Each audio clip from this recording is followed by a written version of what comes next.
as an end of year review to share 5 of my craziest experiences as a dog trainer with the people so far. Alright, number 1 is the poop scooper. This lady was actually really, really lovely. She has like 2 smaller breed dogs, and I had to help with loose leash walking mainly. And one of the last sessions we did, we were practicing walking through the neighborhood. The dog does a poo and she doesn't have a poop bag with her, so I offer her a poop bag, obviously. And she takes it, ties it up, all that kind of stuff. And then she actually says to me, well, this might be a little bit weird to hear, but when my dogs do their business, do a number 2 in the backyard, I just pick it up with my hands and then I put it in the bin. And that took me a good minute to keep my face straight and to not go like, ugh, that is disgusting. And I actually managed to ask her more questions, like, but why? Why wouldn't you use like the poop scooper or a bag? And she's like, with the bag, it's just not that good for the environment. And the poops are always really solid and dry anyway, and they're only small dogs, so I just pick it up with my hands, and then I wash my hands afterwards. I must say that was an absolute first for me. I also hope it's the absolute last. I don't know about that. That's just gross to me. The lady is freaking lovely. And did a good job with her dogs. Sometimes things happen that you're like, what the heck is that supposed to, like, why would you choose that choice? That was my first weird experience that I wanted to share with you. The second one is the crazy lady in Melbourne, and I'm just gonna call it that, the crazy lady in Melbourne that is afraid of the rain. If you watch this, I fucking remembered. So when I was still living in Melbourne, I did group classes. It was summer, or at least spring, and it was like 24 degrees, so it's warm, and this is Celsius. I don't know what that is in Fahrenheit. You do the math. So it's 24, 23 degrees, but it's raining intermittently, not like hosing down. It's just like a drizzle on and off again, but it's warm, right? So I get some questions. Is the group class going ahead? Because I teach outside.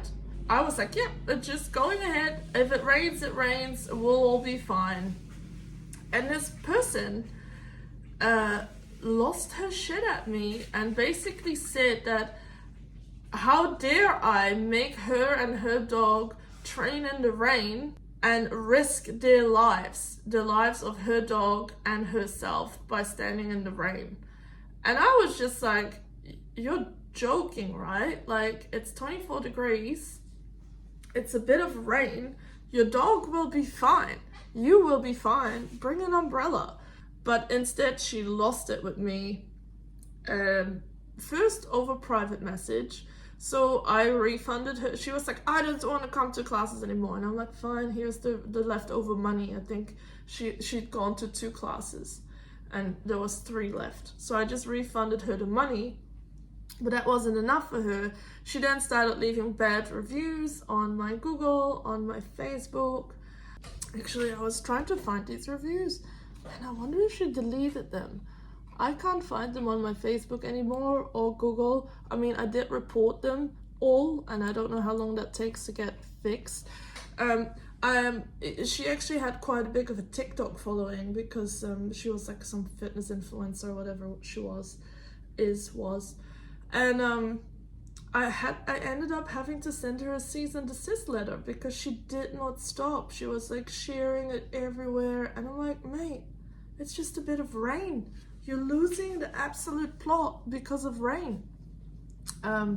So yeah, that was an experience. That was my actual first experience with someone that was completely unhinged and trying to damage my business. And I had to get like legal advice, which is pretty nuts for something so fucking basic. Like, everyone that would have read the Reddit all would read her crazy. So it actually taught me a good lesson that bad reviews by unhinged people don't matter, because everyone can read that it was an unhinged person. So yeah, that was the crazy lady and the rain in Melbourne. Another one that has really stood by me is the only client I've ever fired on the spot. And I said, nah, we're not working together anymore. This isn't working out. And that was a father that decided to get 2 puppies for his kids, and barely had any time for them to begin with.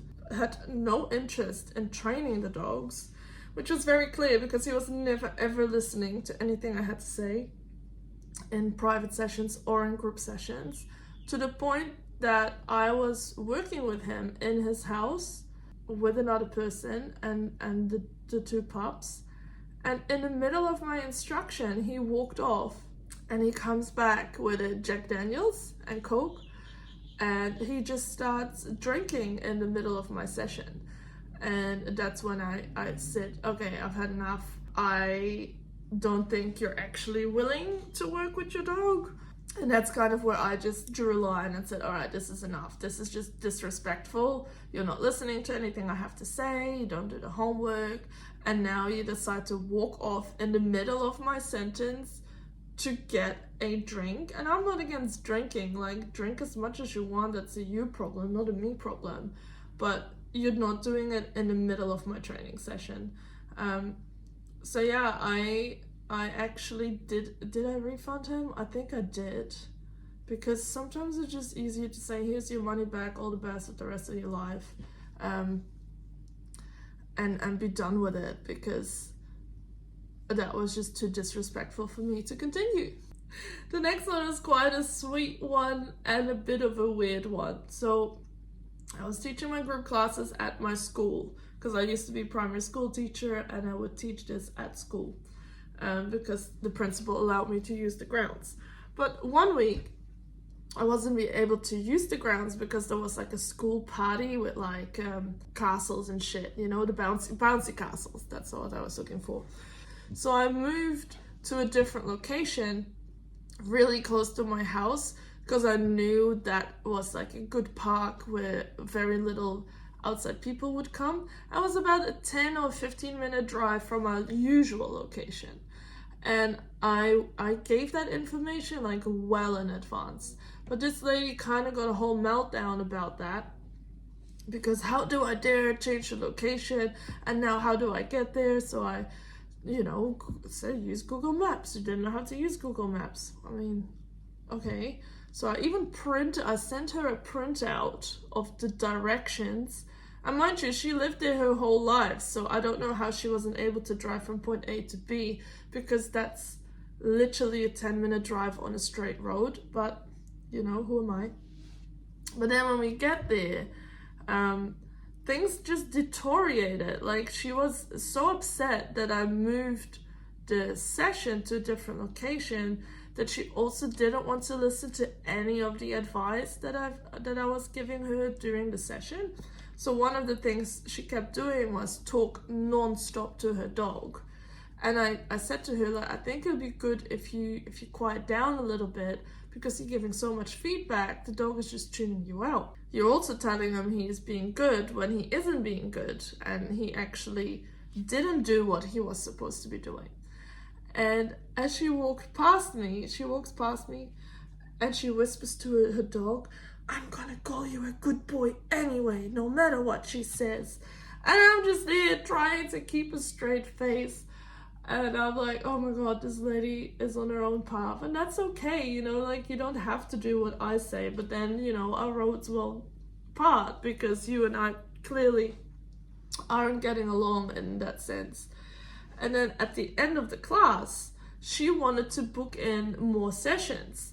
And I was like, I don't think that's a good idea, because you and I, we just don't align. Our training methods don't align, and that's okay. Like, there's nothing wrong with that. But she's more to the force free, and I was balanced. I am balanced, and she wasn't willing to do any of the stuff that I was doing because of the shit she's read on Facebook. And I was like, cool, I just don't think this is working out between us. And that made her very, very upset, to the point that I was unable to leave because she kept rehashing, going again and again, and then again, talking about why she should be training with me and whatever and so on. And then my other clients, who are still there, because this was a group class, mind you, there was people here watching this. Shout out to Sandra, because Sandra was a great help. She at some point just tapped on the shoulder and said, hey Sana, are you ready to go and pack your stuff into the car, because we picked you up because your car broke down, and we want to give you a ride back home now, and we have to go. So that's what Sandra was saying. And I was like, oh my God, thank you. That would be really helpful. Let me help you load my stuff in the car, whilst I'm like trying to finish that conversation with the lady that really wanted to keep working with me for some reason, even though we were disagreeing for the next last 10 minutes. And so I hop into the car with Sandra and her husband and her dog, and we drive off. But the funny part for me is I only lived 100 meters away. I could have walked home in 1 minute, but because I wasn't able to get away from the lady, that's the only way. Like, the only way I could get away was by stepping into someone else's car and driving off, so it actually seemed like I was gone. So we did like a circle of the block, and then they dropped me off at home. So I'm still very grateful for Sandra for helping me out there. And I hope that the lady got all the help she needed with her dog from a trainer that was better suitable for her. Last one that really made my eyebrows raise was the timetable lady. So I had a request for training for a dog, a 9-month-old dog, for e-collar training. And I was going to do a bootcamp program, because that's how I like to teach the e-collar. I come to you 4 days a week, so I can do all the reps with the dogs, and then I teach you how to use it to avoid like mistakes in training. And I do initial consultation first, so I get to meet you, get to meet your dog, I can explain to you how the whole program works, all that kind of stuff. And that was all organized. She had paid for the initial consult, and we had to reschedule because it was really hot. And then I get a message that says, well, just so you know, these are the training slots that you can come. And it was something like 7 in the morning to 9, 2 to 4 in the afternoon, and then 7 to 9 in the evening, like something around those lines. And she said, these are the training spots for my dog, and all the other times she will be sleeping. And I messaged back, I understand she's on a schedule, but she will just have to train when I'm available, because I cannot adjust to your dog's nap times.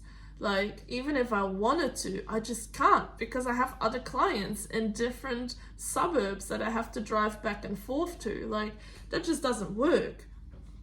And when I told her that, she was like, okay, well then give me a refund, because then the training isn't going to work, because she's on a very strict schedule. And that has never happened to me before. And I actually shared that with other people, and they were also like, what the heck? That is really strange. Like, there's nothing wrong with having your dog on a schedule, but to be that strict that you don't want anyone to train outside of those hours, that was quite extreme for me. Obviously I refunded it her, and she even said maybe we'll train at a later time when she's a bit older.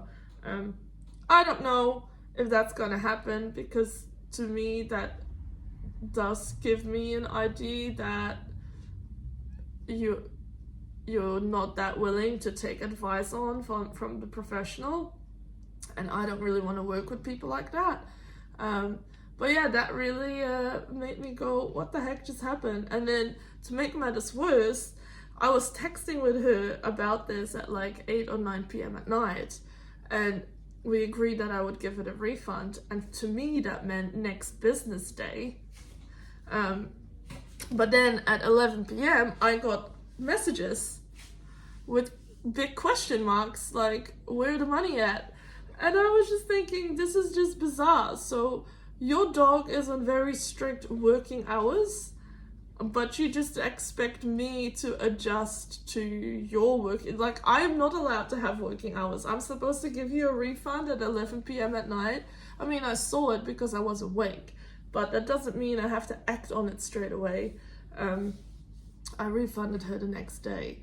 But yeah, I thought that was a little bit entitled, a little bit too much. But yeah. So I would say those were my top 5 of most interesting experiences I've had that that really made me go, what the heck just happened?